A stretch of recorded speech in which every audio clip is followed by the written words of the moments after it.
Tonton video ini sampai selesai agar Anda tidak gagal paham.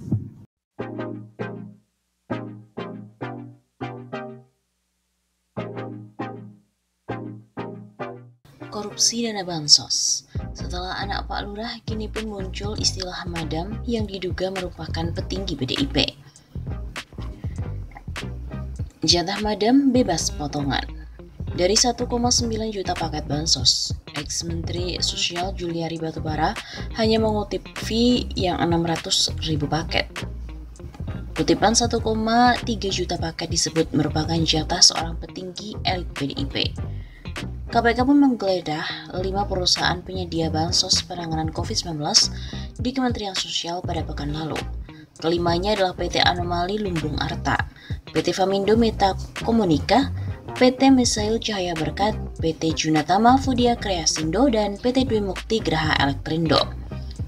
KPK mendapati bahwa Juliari menerima suap sebesar 17 miliar rupiah dari para pengusaha penyedia bansos. Uang disinyalir berasal dari potongan Rp10.000 per paketnya. Dari hasil penelusuran redaksi Tempo dari beberapa pengusaha dan sumber yang mengetahui kasus itu, tidak semua penyedia bansos dikutip fee oleh Juliari. Dari total 1,9 juta paket dalam satu periode distribusi, lewat anak buahnya, Juliari diduga hanya mengutip fee untuk 600.000 paket. Sisanya sebanyak 1,3 juta paket lainnya disebut-sebut merupakan jatah anggota DPR, Herman Heri dan Ihsan Yunus. Keduanya sama-sama dari PDIP, satu partai dengan Juliari.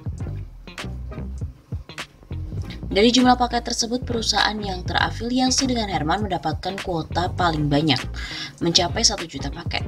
Sisanya menjadi jatah perusahaan yang terafiliasi dengan Ihsan. Bantuan sosial untuk wilayah Jakarta, Bogor, Depok, Tangerang, dan Bekasi ini didistribusikan sebanyak 12 kali selama April hingga Desember lalu.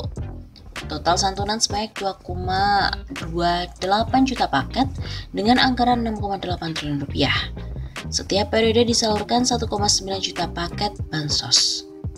Jatah buat Herman dan Ihsan tidak dipotong fee Rp10.000 per paket. Sumber lain juga menyebut jatah mereka tidak dipotong karena bagian dari madam. Sebutan ini mengacu pada seorang petinggi elit PDIP. Cara mereka mengambil keuntungan berbeda dengan Juliari.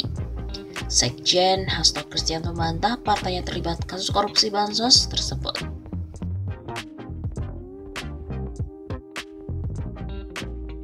Ulah netizen ada-ada aja. Kamis 21 Januari sore, lini masa Twitter dipenuhi dengan hashtag Madam Bansos. Hingga pukul 17.00 waktu Indonesia Barat, tercatat sudah ada 10.800 lebih cuitan terkait Madam Bansos. Madam Bansos merupakan judul yang diambil koran Tempo edisi 19 Januari. Berjudul Jatah Madam Bebas Potongan.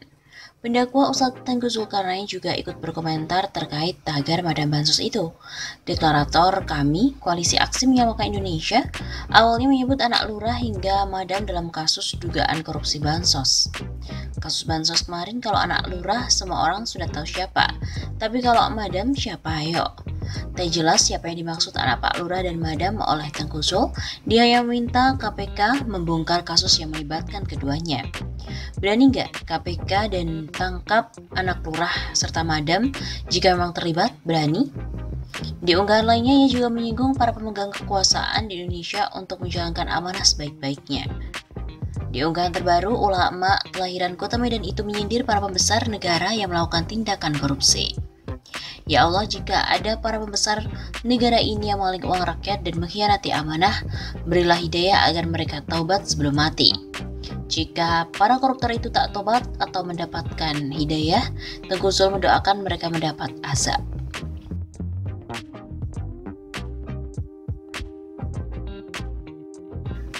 Pengamat politik Roky Gerung juga menanggapi julukan Madam Bansos yang tengah diperbincangkan publik di Twitter. Julukan Madam Bansos itu rupanya berkaitan dengan kasus bansos COVID-19 yang menyeret ex-Mensos Juliari. Roky Gerung kemudian membahas soal sosok Madam Bansos yang dimaksud melalui video di kanal YouTube pribadinya. Tak hanya itu, Roky menyebut ciri-ciri sosok Madam Bansos itu. Menurutnya, sosok Madam Bansos adalah perempuan, dewasa, dan termasuk dalam kelompok elit. Madam itu sinyal kekuasaan. Madam itu seorang perempuan dewasa dan berada di kelompok elit, ujar Rocky Gerung. Meski telah menyebutkan ciri-ciri Madam Bansos, Rocky enggan membocorkan siapa sosok sesungguhnya.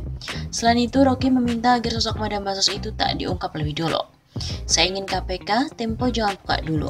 Kita butuh hiburan, biar 2-3 bulan kita nikmati sambil memperhatikan apa reaksi istana soal yang betul-betul fundamental dan kasus yang melibatkan salep kritis berstatus madam.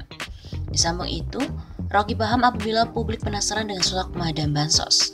Namun menurutnya hal ini tidak perlu diproses secara terburu-buru, lantaran ada sejumlah proses yang harus dijalani.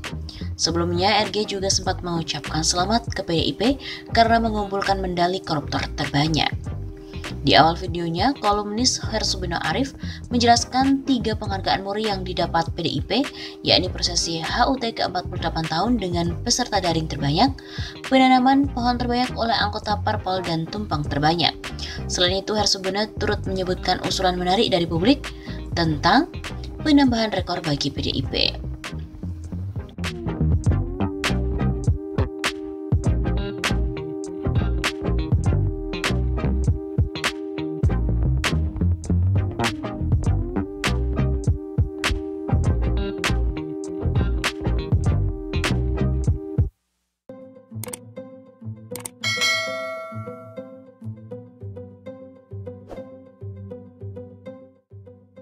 Wah, isu terpanas. Duit korupsi bansos diduga mengalir ke PDIP lewat staf Puan dengan pengadaan tas yang direkomendasikan oleh Gibran. Korupsi bansos kubu Banteng, di mana ini menjadi headline dari majalah Tempo. Menteri Juliari Batubara yang membentuk tim khusus untuk menunjuk langsung vendor paket bantuan sosial. Tim ini juga menampung upeti dan mengarahkan vendor kepada supplier yang terafiliasi dengan PDIP. Menteri Juliari pun juga sempat menyebut nama putra presiden untuk pengadaan tas penampung bansos. Tim khusus dari Menteri Sosial Juliari Batubara diduga menampung fee dari perusahaan yang ditunjuk untuk mengadakan bantuan sosial bahan kebutuhan pokok. Mereka menunjuk perusahaan yang belum lama berdiri sebagai pemenang. Paket bantuan itu disebut-sebut dikuasai sejumlah politikus dan juga pejabat negara. Duit suap itu disinyalir mengalir kepada calon kepala daerah dari PDIP.